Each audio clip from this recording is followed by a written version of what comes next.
तुम्ही कधी विचार केला आहे का की युद्धात लहान मोठे अनेक सैनिक आपले प्राण गमावतात, पण युद्ध जिंकल्यावर सर्व श्रेय राजाला मिळते.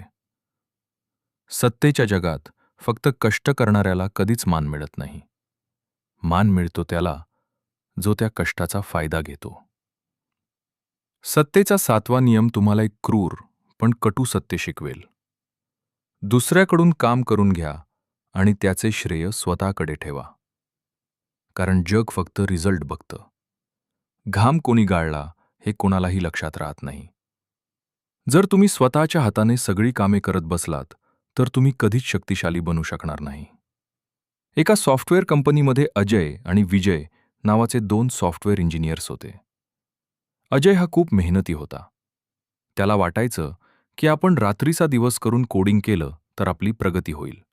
त्याने कंपनीच्या एका महत्त्वाच्या सॉफ्टवेअरवर 6 महिने एकट्याने काम केलं. दुसरीकडे विजय होता. विजयला कोडिंगची एवढी आवड नव्हती, पण त्याला लोक हाताळायला जमायचे. त्याने हुशारीने अजयला असं भासवलं की तो त्याला मदत करतोय.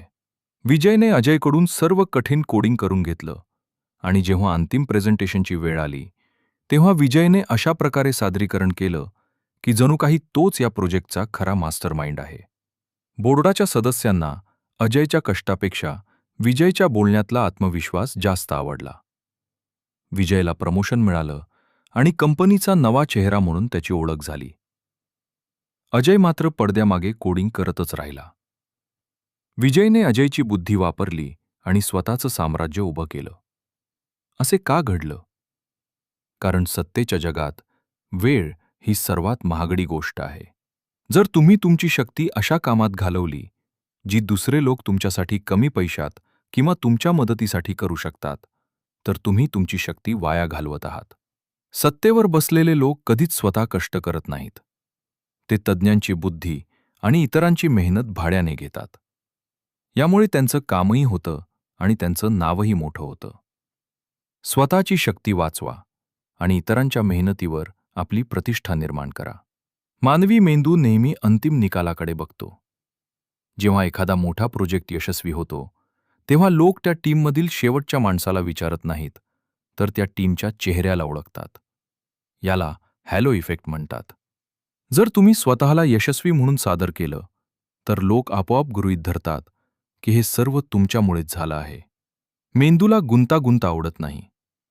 त्याला एक नायक हवा असतो आणि तो नायक तुम्हाला बनायचा आहे. तुम्ही तुमच्या आयुष्यात अजय बनून फक्त राबत आहात की विजय बनून सत्तेचा वापर करत आहात? लक्षात ठेवा, जे लोक कष्टाचा महिमा गातात ते कधीच मालक बनू शकत नाहीत. सत्तेच्या शिखरावर पोहोचायचं असेल तर बुद्धीने इतरांना कसं वापरायचं हे शिका. या 7व्या नियमाबद्दल तुम्हाला काय वाटते? कमेंटमध्ये नक्की सांगा.